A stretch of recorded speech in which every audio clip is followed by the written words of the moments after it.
Les Voix de l'Esprit, Les Voix de l'Esprit, un podcast éclairé et éclairant, avec Julie et Clément. Bonjour Clément. Bonjour Julie. Alors pour commencer cette série de podcasts, on s'est interrogés tous les deux sur plusieurs sujets à traiter. Et finalement, on s'est dit pourquoi pas commencer par un sujet qui est d'actualité, je dirais. Qui nous concerne tous. Voilà, qui nous concerne tous et qui nous questionne et qui peut nous inquiéter aussi, qui est le sujet du chaos. Alors, qu'est-ce que c'est le chaos ? Ce serait peut-être bien déjà de reposer une définition là-dessus.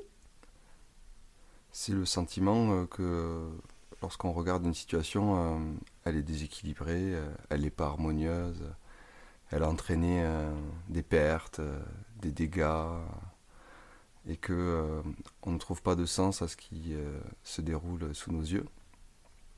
Et la plupart aujourd'hui des choses que l'on peut observer dans le monde font apparaître cet état de délitement qui a tendance à s'accentuer. Donc tu parles par exemple de ce qu'on peut voir à la télé, dans les journaux, les médias, donc les guerres, Les violences urbaines, ça peut être aussi les problématiques liées à l'écologie, à l'énergie aussi, toutes les difficultés qui sont rencontrées pour pouvoir à la fois la produire, mais aussi les augmentations, c'est-à-dire l'inflation qui en découle. Et tous ces déséquilibres-là qui ont tendance à se manifester de manière croissante et de façon exponentielle ont tendance à inquiéter chacun et chacune d'entre nous. Et puis on est encouragé à s'inquiéter, je dirais. Oui, le fait de mettre comme un effet zoom, une loupe sur ces événements, eh bien cela accentue le sentiment intérieur, qui est cultivé évidemment par les médias, mais qui fait juste écho à quelque chose qui est à l'intérieur de nous, c'est-à-dire la peur du lendemain, la peur pour ses enfants, la peur pour sa survie en fait. Donc ça renvoie toujours à cette idée de qu'est-ce que je vais devenir, qu'est-ce que vont devenir ceux que j'aime. On a donc la possibilité de mettre en responsabilité celles et ceux qui nous abreuvent de ces informations, qui sont certes réelles, mais qui à un moment donné sont extrapolées, grossies et peut-être trop mises en avant au regard du fait qu'il y a aussi des belles choses qui se passent dans notre monde. Il y a beaucoup de créativité, beaucoup de personnes qui aujourd'hui mettent beaucoup d'énergie à proposer de nouvelles technicités, de nouvelles technologies, de nouvelles pratiques dans tous les domaines, que ce soit de l'agriculture jusqu'à la science cosmologique, vraiment de quelque chose de très matériel jusqu'à l'immatériel.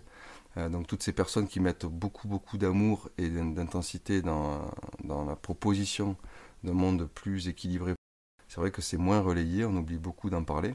Et il est intéressant de voir aussi que le monde n'est pas que marasme et chaos à tout instant, en tout point du monde. Voilà. Mais alors, qu'est-ce qui explique qu'on oublie, entre guillemets, de parler de ces gens-là et qu'on privilégie le chaos, justement, dans les médias Un besoin de se nourrir donc, de ces nouvelles désastreuses, puisque on a l'habitude, en fait, d'utiliser ces circuits neuronaux, à la fois pour se rassurer que ce qu'on vit, c'est pas si mal, là où on est. C'est un principe un peu de relativisation, j'ai envie de dire, en se disant, bon voilà, celui qui vit dans tel pays, telle contrée, et qui rencontre telle situation, eh bien, au regard de ça, moi je suis pas si mal. Et ça permet de se contenter, vivre sa vie dans une forme de moyenne acceptable, et de se dire, il y a pire que moi, que j'appelle moi, de mon point de vue, la logique du moins pire, et en raisonnant ainsi, on se satisfait de son existence, sans vraiment pour autant sentir à chaque instant, en tout cas, la joie, l'amour et le plaisir de se lever tous les matins pour aller réaliser un travail, une activité, peu importe, qui nous donne le sentiment d'être à notre place. l'appel de soi-même, quoi. Ouais.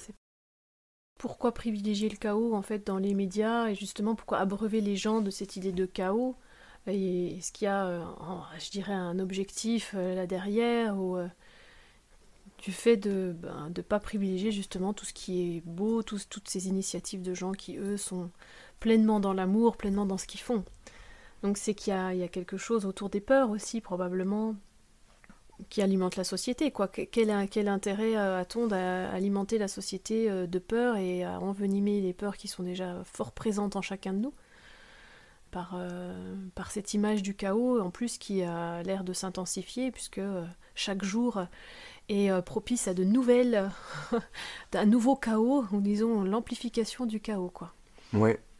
La première chose, donc, c'est s'observer soi dans cette responsabilité qu'on a à relativiser les choses. Donc, c'est ce principe de résonance, c'est-à-dire que une partie de nous qui va se rassurer dans le fait de voir ces nouvelles à l'extérieur négatives et de le comparer avec sa situation.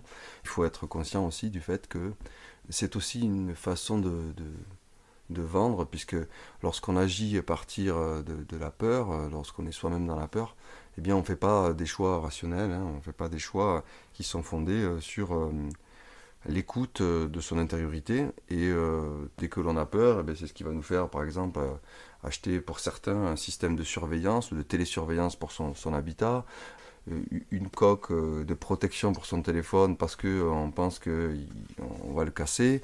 Ça peut être aussi acheter un véhicule de dernière génération parce qu'on considère que le précédent n'est pas assez sécure.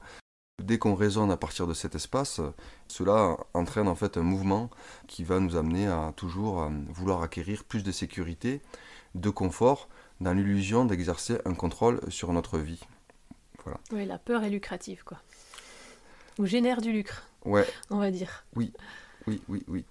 Pour autant, est-ce qu'on peut seulement incriminer celles et ceux qui sont en capacité de nous proposer des contenus qui suscitent la peur en nous? De mon point de vue, non. On est en capacité, chacun, chacune, de prendre l'initiative intérieure, une décision ferme de ne plus accorder donc notre attention et par conséquent notre énergie. Les fois où on va accorder beaucoup de temps et donc aussi beaucoup d'émotions hein, à ces contenus, eh bien à chaque fois on va alimenter de manière indirecte par cette présence à ces informations, cette bulle, j'ai envie de dire, qui elle-même suscite cet effet de grossissement du chaos actuel. Oui, parce que finalement, s'il n'y a plus personne pour écouter ou regarder ce qu'on nous montre, ce qu'on nous montre disparaît d'une certaine manière. Non pas qu'il disparaît du monde, mais en tout cas, toutes les peurs qui vont autour et qui sont générées, oui. Elles vont disparaître, encore une fois, dans une certaine relativité. Ces contenus qui nous sont proposés n'ont qu'un effet grossissant de ce qui est. C'est pas parce qu'on éteint la télé qu'on coupe le flux d'informations fondées sur le marasme et la violence que pour autant le monde va tout à coup se mettre à vibrer l'harmonie et l'amour. Les contenus qui nous sont proposés sont en résonance avec des peurs que nous avons à l'intérieur de nous. Lorsqu'on nous coupe avec cette information, on va sentir que les peurs que l'on observe à l'extérieur de nous, dans la vie, sont en réalité des peurs que l'on porte. À mon sens, en fait, il y a deux façons de relationner, j'ai envie de dire, avec ses propres émotions négatives. La première, c'est lorsqu'on a peur, par exemple, du vide, eh bien, c'est d'aller se confronter à l'expérience. Soit en se faisant une expérience de chute libre, soit à l'élastique, parachute, parapente, enfin, tout ce qui est relatif au fait de venir directement de se confronter à cette peur. Et par l'expérience en elle-même ou la reproduction de l'expérience, alors on va incrémenter à l'intérieur de notre système, bien que c'est pas si terrible. Et la cellule, donc notre corps tout entier, va petit à petit transformer quelque chose qui était douloureux, apeurant, en quelque chose qui est aujourd'hui absolument neutre et normal, voire même réjouissant.